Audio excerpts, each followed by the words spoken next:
Agro em Carne e Pecuária, o futuro em curso. Vamos lá para mais um episódio dessa série especial. Eu sou a Natália Fernandes e estou aqui com Rafael Gratão, ele que é pecuarista e vice-presidente da Comissão Nacional de Bovinocultura de Corte da CNA. Então fique com a gente. Ouça o Agro, Carne e Pecuária, o futuro em curso, com Natália Fernandes, gravado diretamente do Congresso Nacional da Carne, em Belo Horizonte, nos dias 18 e 19 de setembro. Acompanhe com a gente. Não esqueça de se inscrever no nosso canal do YouTube, no Spotify ou no seu tocador de podcast favorito. Rafael, seja bem-vindo ao podcast Eu Sou Agro. Obrigado. É uma oportunidade de estar aqui e, primeiramente, queria agradecer a CNA por esse evento, Sicom na Carne, um evento que celebra a nossa pecuária, celebra a nossa cadeia, celebra essa atividade tão prazerosa que a gente celebra o churrasco, celebra se alimentar a partir dessa atividade do produtor rural. Muito bom, Rafael, a gente teve aqui ao longo dessa série, né, participação de várias pessoas falando desde genética, da parte de produção também, de tecnologia, de qualidade de carne, de preparo, e agora é a hora de a gente entender na prática, você como pecuarista, sobre os desafios e tudo que você já enfrentou, né, a sua trajetória de produção. Então, eu queria que você começasse, né, falando um pouco sobre a sua produção mesmo. Você está lá no Mato Grosso do Sul e como que você vê o crescimento da pecuária brasileira e do seu negócio de forma geral. É muito interessante a gente, num evento desse, a gente vê várias frentes, né? Então, igual você falou, a questão da comercialização mundial, as exportações, a questão da comercialização interna, a questão da qualidade do animal, a questão da gente apresentar uma carne melhorada para o mercado interno para ele melhorar, a questão de a gente acessar o mercado igual o Japão, Coreia do Sul, que é muito importante, pagar mais. E lá a gente, no Mato Grosso do Sul, a gente está inserido numa associação, são 500 produtores, e lá de fato a gente vê esse resultado, né? A gente tem uma parceria muito grande com a indústria, a gente entrega os animais, a gente tem uma equipe que acompanha esse abate na indústria, a gente tem uma equipe que acompanha o produtor da sua produção. Então a gente vê na prática o resultado de tudo que as pessoas vêm falando aqui. E realmente, esses dados apresentadores aqui realmente dão uma diferença lá. Quando você vê a questão de rendimento de carcaça, aquela medição do AOL, então você vê que realmente a gente investir nisso, às vezes demora um pouco para ter resultado, mas realmente dá resultado no final do produtor. No estado a gente tem um incentivo que ele paga através da qualidade do animal e da qualidade do processo produtivo. Então, quando você investe em reforma de pastagem, investe em integração lavoura-pecuária, você tem sim um ganho de produtividade e um ganho real no bolso do produtor. Então, é muito importante vender, abordando várias linhagens. Agora, no final, a gente teve um palestrante desossando, mostrando os cortes, a qualidade de uma carne. Então, a gente fica muito grato com a CNA por esse evento. E, de fato, o caminho é esse, é juntar os produtores, discutir, trocar ideia. Tivemos também a questão do mercado, falando qual que é a probabilidade do futuro. Então, mostrando um futuro muito promissor. Não esquecendo que temos ruídos no caminho, ano que vem a gente tem política, né? Tem a questão de tarifaço do Trump, então isso é muito importante a gente debater e de fato medir, né? E no final medir se realmente está mudando nossa cadeia como um todo, né? Rafael, vários episódios trataram a genética como a base para realmente o avanço que teve do setor e a melhoria em qualidade da carne. Você comentou sobre a questão de qualidade de carcaça. Como que funciona lá no negócio de vocês? As decisões, quando vocês sentem, né, essa necessidade, tudo que vocês investem em genética. Eu queria que você contasse sobre o negócio de vocês mesmo. O que é que vocês usam de genética? O que vocês prezam lá em qualidade? Como que vocês acompanham indicadores para saber que estão conseguindo entregar uma carne de qualidade que vocês esperam, planejaram e que o mercado quer? A gente observa uns 10 anos atrás que a gente tinha touros maiores, né, mais altos do chão.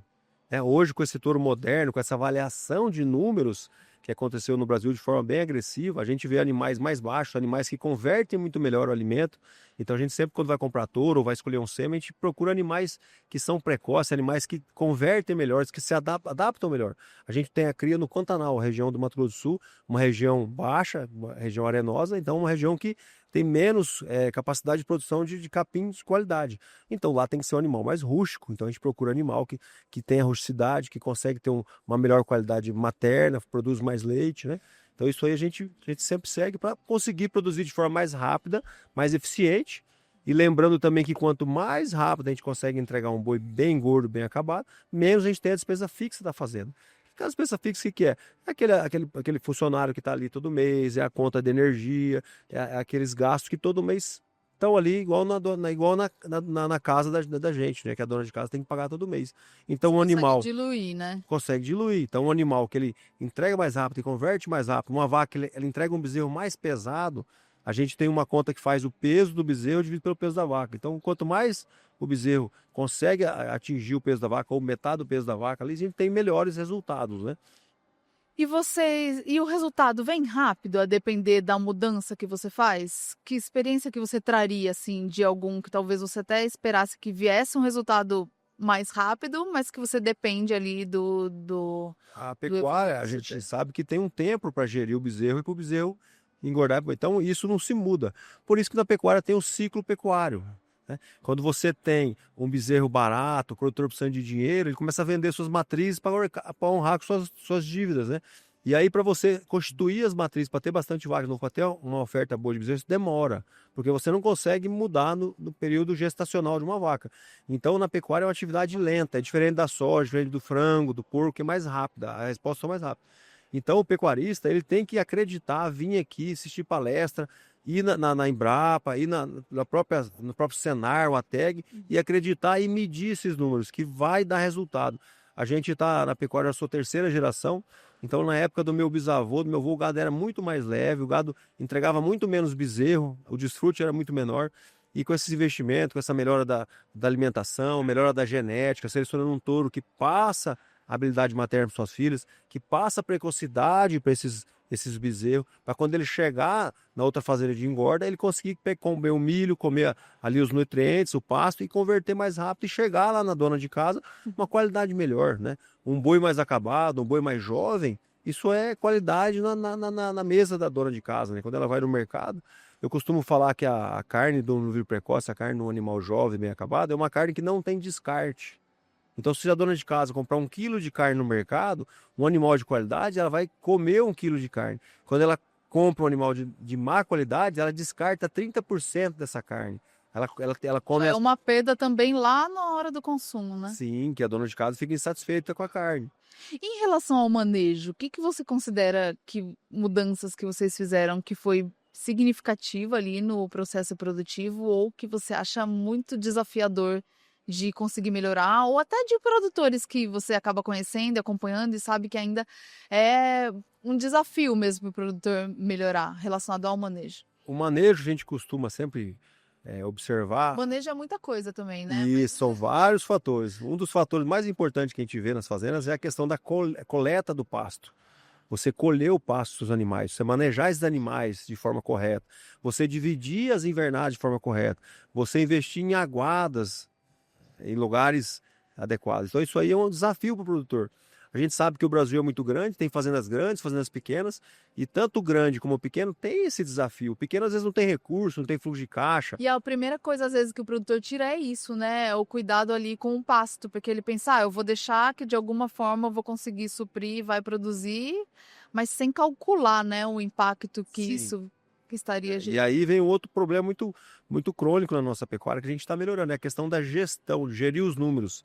Então ele coletar a informação de que altura que esse pasto, os animais saíram, que altura que entrou, ele tentar fazer um mapa da sua fazenda de forma bem calculada, para dividir bem, para caber mais animais, né? O professor Moacir Corse, ele faz isso, explica isso há muitos anos, né? Você piquetear a fazenda, começar numa invernada só, adubar, piquetear ali, rodar ali primeiro, para depois você entender essa intensificação, essa implantação isso é uma tecnologia, né? Coleta de pastagem, para depois você colocar na fazenda toda e dar continuidade e conseguir todas as variáveis, né? Quando você intensifica, divide, você tem mais coisas a fazer, tem mais cerca para você cuidar, tem o pasto para você olhar, para você tirar um animal, então você tem que começar pequeno para começar até conseguir depois escalonar para maiores, né? Você começa pequeno, entende tudo que vai estar relacionado e aprende com aquela situação, igual você falou, vai ter um cuidado maior também, vai ter algumas operações a mais na fazenda para depois conseguir expandir já conhecendo o que é que você vai ter que investir e tudo mais. Isso. E aí o importante do Senar, né? Você chamar o Senar para trazer os cursos para sua propriedade, para ensinar os seus colaboradores a manejar pasto, né? A dar manutenção de cerca de forma mais eficiente. Tem vários cursos do Senar que é muito bom para o produtor. E às vezes o produtor não fica atento a isso, né? Em relação à qualidade de carcaça, que indicadores que vocês conseguem acompanhar e monitorar lá para entender quando que precisa melhorar a qualidade de carcaça e, no geral, ela esteve relacionada a que fatores quando vocês conseguiram melhorar? Uma carcaça boa, uma carcaça bem acabada, de um animal jovem, né, com um lote homogêneo. Por que ela se torna uma carcaça boa? Porque lote homogêneo, a indústria consegue fazer peças homogêneas e botar isso no mercado de forma prática. Bem acabado, a gente sabe que a maciez da carcaça está ligada à gordura, a marmoreio. Então, quanto mais bem acabado o animal, melhor essa qualidade da carne. E a questão do animal jovem é relacionada à consistência da carne, ao pH em questão de macho. Quanto mais jovem, menos o animal se estressar, o manejo bom, o animal não passa por estresse na época da seca, não pode passar fome, não pode passar sede. O transporte não pode ser agressivo até o animal chegar no frigorífico. O que seria um transporte agressivo? É um motorista que não está treinado, ele tem uma direção agressiva, ele freia, ele acelera muito, ele manobra muito esse caminhão. Então tudo isso entra na qualidade do animal. A questão da política pública, as estradas serem de boas qualidades, no Brasil tem muita região que não acontece isso. Então tudo isso aí envolve na qualidade do animal. E tem também o fator que a gente falou da genética.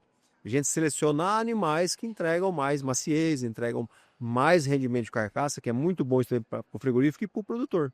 E na parte de comercialização, vocês conseguem ver isso como geração de valor? Todo o investimento ali, cuidado no manejo e na gestão, numa valorização quando da comercialização desse gado? E outra pergunta já relacionada também à comercialização, o que você considera que lá da produção total vocês conseguem fazer de uma qualidade tipo mais alta mesmo? Quantos por cento ali da produção você consegue aperfeiçoar mais o seu processo para conseguir uma agregação ainda maior no valor? Lá na Novilho Precoce, na nossa associação, a gente consegue atingir 90% do que a indústria solicita. Então, o que a indústria quer? Ela quer homogeneidade, ela quer um animal todo mês ali para ela ter o produto para apresentar, e regularidade, regularidade para ter essa carne, e quer também carnes com bom visual, né? Que a dona de casa chega no mercado, ela quer ver uma carne vermelha, uma carne com uma gordura, ela quer isso. Então, é isso que a indústria quer. E quando a gente padroniza a produção, a gente tem um programa lá no estado de incentivo.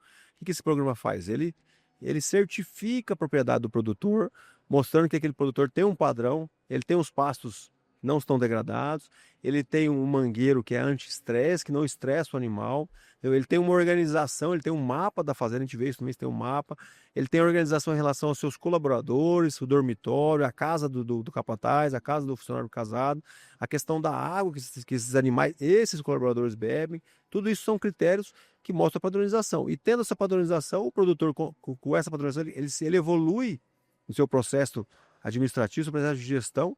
Muitos já conseguem tabular dados, é como se abrisse a cabeça para isso, né? Sim. Começa a abrir um leque de informações que ele consegue acessar essa evolução, e ele consegue entregar para o frigorífico uma coisa planejada, uma coisa que ele entrega constantemente, e um animal de qualidade. E quando ele começa a medir esses números, ele consegue enxergar que ele está ganhando um incentivo, que é tira um pouco do imposto em cima da carne e devolve para o produtor. Esse é o incentivo.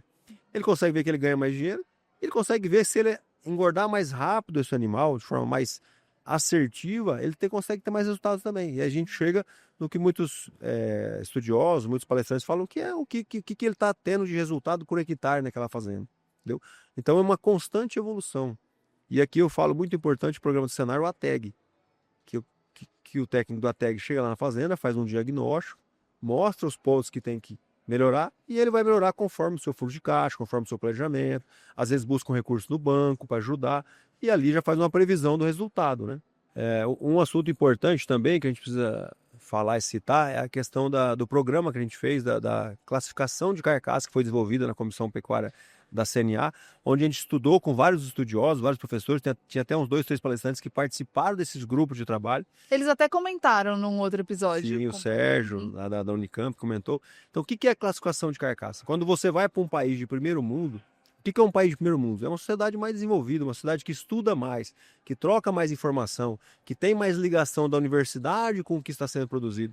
Ali nesses países desenvolvidos, como os Estados Unidos, lá tem uma classificação de carcaça que é como se fosse uma lei do governo. Então, qualquer animal que é abatido nos Estados Unidos, ele tem um modo de como ele é abatido.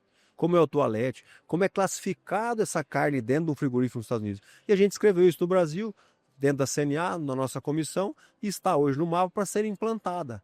E a partir daí você vai conseguir ter um raio-x da nossa produção. Ou seja, o produtor e a indústria vai saber o que passou de carne, o tipo dessa carne, se é um tipo AA, se é um tipo Prime, se é um tipo comercial. E a partir disso a gente consegue mostrar para o mercado e também abrir novos mercados e também remunerar mais a cadeia como um todo.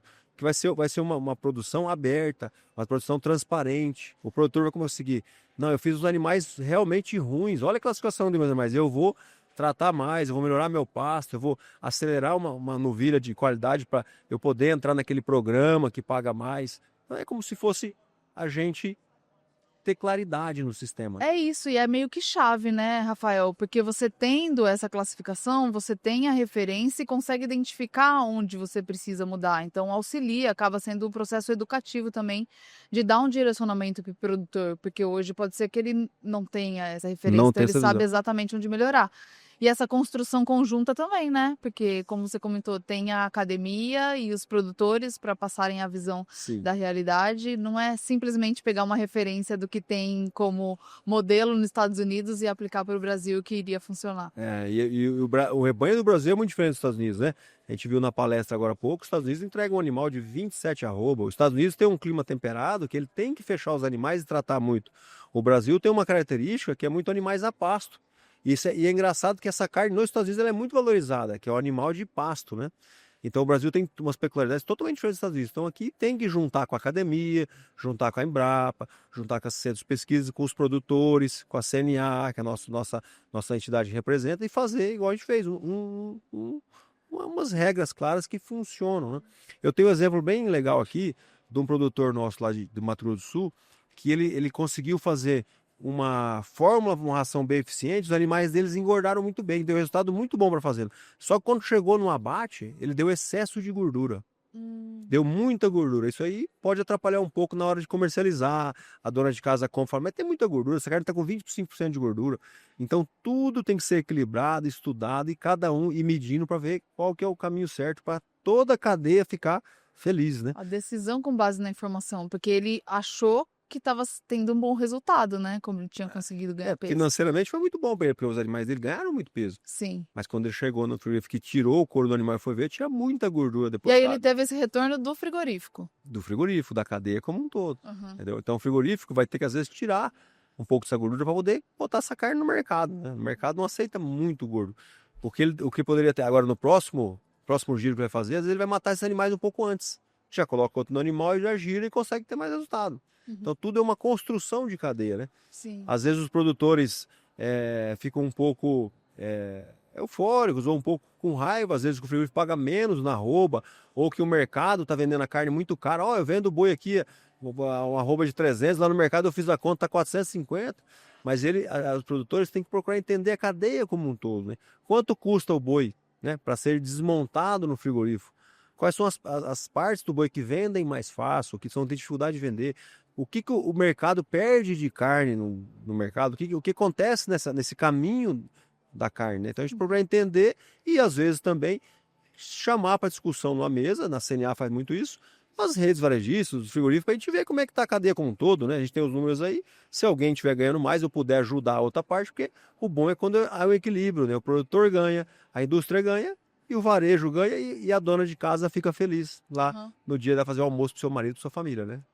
Isso. Rafael, pensando no futuro, né, da pecuária, que a gente começa a desenhar o futuro agora. Então, tudo que já está sendo feito no campo e por toda a cadeia produtiva, é isso que vai fazer com que o Brasil, a pecuária brasileira, possa chegar em algum lugar. O que você vê que o país, para onde ele está se encaminhando, o que ele está almejando para o futuro da pecuária brasileira, visando aproveitar essas oportunidades que estão surgindo para o país? Porque eu vejo muito, e sim, a gente precisa falar isso, são às vezes alguns grupos ou algumas bolhas, algum WhatsApp com coisas muito pessimistas, né, ruim em relação ao clima Brasil. Mas na verdade o que acontece no Brasil é que o Brasil cada dia está melhor. Então a gente está evoluindo muito, né? E se você parar para pensar hoje, a pecuária brasileira hoje, ou eu mesmo, Rafael, hoje, ou o seu Paulo, hoje, o seu João, hoje e como é que eles estavam há 10 anos atrás, a gente evoluiu bastante, entendeu? Então a pecuária brasileira vem evoluindo muito. A gente tem a questão do DDG, que está sendo esmagado e fazer o álcool, que é uma revolução na pecuária. A gente E tem que lá no Mato Grosso do Sul vocês estão conseguindo aproveitar bem isso. Sim, lá tem uma esmagadora grande e a gente pega o DDG e alimenta esses animais, é eficiente, então já é uma revolução. Isso aí faz com que a gente trate os animais, que a gente aproveite mais a carcaça dos animais, entregue mais carne no frigorífero, tenha uma melhor produção industrial e a dona de casa uma melhor qualidade de gado. Então o que eu vejo da pecuária brasileira é o futuro da comercialização de carne do mundo. O Brasil tem essas características naturais e também das pessoas que são resilientes, produtores que estão de sol, chuva, frio, calor. A gente teve uma cheia no Rio Grande do Sul, eles estão lá batalhando, não desistiram, estão lá produzindo, plantando, criando animal.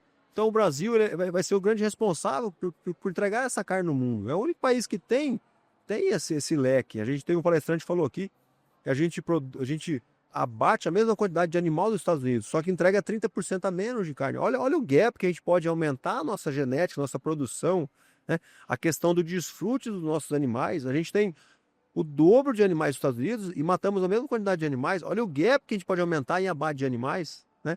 A gente tem pouco confinamento. A gente pode aumentar a quantidade de vaca no Brasil e pegar esse boi que está no pasto sendo recriado e fechar ele no confinamento para acelerar ele. E ao mesmo tempo a gente pode pegar a quantidade de vaca, melhorar a genética, melhorar a IATF, aumentar a IATF, ou as estratégias da cria, e entregar mais bezerro, né? Então acho que o Brasil está num caminho certo, está avançando, e ele tem um grande desafio que ele vai conseguir fazer isso para o mundo, que é produzir mais carne e vender essa carne com dignidade para o mundo inteiro. Interessante que você colocou várias estratégias, né? E que eu até comentei num outro episódio, acho que com o Alexandre Mendonça de Barros, dessa dinamicidade do Brasil também. Por mais que às vezes ela é vista como um desafio das regiões serem diferentes, de clima, questão logística, o Brasil ele vai se redesenhando e consegue construir algumas estratégias para superar esses desafios. Você deu o exemplo do DDG, mas deu exemplos também do crescimento do confinamento, do potencial de crescimento do confinamento. Então é isso. Tem alguns caminhos para o Brasil crescer e realmente tornar a pecuária ainda mais competitiva, né? E conseguir mostrar uma carne de qualidade, daqui a pouco ter um reconhecimento ainda maior, internacionalmente, inclusive, pela qualidade, e os pecuaristas mais felizes também, né? Porque a gente ainda tem muito a avançar também dentro da propriedade, né? Aqueles que podem implementar genética, podem melhorar o seu processo de gestão. Sim, e a pecuária no Brasil ela tem um teor muito social, né? Então, se você vê quem que vive da pecuária no Brasil, isso é uma coisa linda, né? Você pega, tem o vozinho lá que mora na fazenda, que está ali finalizando sua vida, né? Acabando o seu desafio na vida. Tem o neto que está ali, fica com o vô, tem o filho, tem o primo. Então, se você olhar a pecuária no Brasil como um todo, ela tem um papel social muito grande, né? É enorme. Às vezes tem uma família que tem 3 vaquinhas de leite, eles trabalham fora, mas ele tem o leite ali que ajuda a alimentar. Então, essa parte social do Brasil é muito legal, é muito boa. Vive-se disso, né? A parte social do campo, você abranger para as cultivares de mandioca, peixe. Então, isso aí o Brasil é rico, né? A sua natureza ele faz com que o agro tenha um papel social enorme. Entendeu? A gente não pode deixar também de mostrar isso, né? Esse papel muito bom que o Brasil faz, né? E é interessante que quando o setor vai crescendo e vai mostrando seu valor em algumas frentes, a gente vê também que cria-se oportunidades maiores para, por exemplo, os jovens continuarem nas atividades e a gente ter mais casos de sucessão exitosos, né? Porque a gente tem essa parte de muita tecnologia dentro das atividades, a pecuária é uma delas. Também indo para o foco de qualidade, que também é algo que brilha os olhos, né? O que eu melhoro de eficiência e tal para conseguir uma melhor qualidade, menor remuneração, na parte de gestão também. Então são frentes que brilham os olhos dos jovens e que auxilia aí nesse processo de sucessão e vai conseguir construir uma pecuária do futuro e também mais perene. Porque quando você está com a experiência já da sua família, com certeza você já tem um caminho encurtado em relação à curva de aprendizado, né, Rafael? Sim, e o jovem, ele é surpreendente, né? O que é um ser humano jovem? É um ser humano que tem energia, ele quer errar, ele quer tentar. Então tem que dar espaço. Eu falo sempre para esses pais, essas mães que, vamos dizer que são sistemáticos, né? Que são mais fechados, eles têm que se abrir para os filhos, vir ajudar, dar palpite, aceitar, tentar entender né? A cabeça Deixar a liderança daquele jovem aflorar ali Isso. um pouco, né? A questão da inteligência artificial. Uhum. Pô, o quanto você avança no processo produtivo da fazenda, se você conseguir deixar um jovem usar a inteligência artificial. Você pega os números de um papel do que vem do mangueiro, os pesos dos animais que vêm, se é boiada, se é refúgio, se ganhou peso, não ganhou, e joga uma inteligência artificial, ela organiza aquilo numa planilha de Excel, coisa rápida, te dá a resposta. Você fala com a inteligência artificial, como é que eu faço para melhorar o ganho? Com as características da fazenda, ela organiza, faz um planejamento. Né? Claro que o fator ser humano é muito importante na inteligência artificial para você afinar. Mas isso é jovem. É jovem, o que é jovem? É uma pessoa que pode errar, que vai de novo, que uma pessoa, junto com uma pessoa experiente, acho que é a forma do sucesso, né? A sucessão familiar, né? Então, acho que é muito interessante. Eu sou apaixonado pela pecuária, pelo agro. É interessante demais você abrir para os jovens, né? Sim. Acho que o jovem você tem que sempre abastecer esse tanque dele, deixar ele vir, errar, tentar alinhar, conversar. Sim. É muito Tem espaço. E a gente vê como realmente em algumas situações em que o jovem se faz presente, é isso, ele chega cheio de energia mesmo. E é importante para o jovem que está aí do outro lado escutando, que às vezes não está no setor, ele tem que entender que o setor é o setor promissor do Brasil. Você quer ter uma carreira de sucesso, você quer ganhar bastante dinheiro, se você quiser formar uma família em paz, uma família num ambiente saudável, é o agro, gente. O agro tem o vovô, tem a vovó, tem o papai, tem a mamãe, tem os animais ali em volta, tem toda uma harmonia, toda uma vida saudável que as pessoas do urbano buscam, né? A gente tem muita gente cansada, né, dessa movimentação toda do urbano. Na cidade tem trânsito, tem aquelas pessoas más que estão ali, que podem fazer alguma maldade para nós, no campo já não tem, é mais afastado, tem uma água de qualidade, tem um alimento, tem uma fruta que você colhe do pé. Então, muitos jovens já entenderam isso e estão vindo com agro, né? E esse jovem pode ir para o campo ou pode ir para o escritório, fazer as numerações, fazer as tabulações, as projeções do agro, né? O Brasil é um país propício para o agro, né? As riquezas naturais. Muito bom, Rafael. Fica aí o convite de alguém que é do agro para que mais pessoas aí se adentrem ao agro também, né? E se apaixonem pelo que é esse setor. Rafael, obrigada pela sua participação aqui no podcast Eu Sou Agro. Obrigado a você e parabéns pela conduta aí. Obrigada. E você que nos acompanhou até aqui, muito obrigada pela audiência. A gente encerra aqui a nossa série Ouço Agro, Corte e Pecuária, o futuro em curso.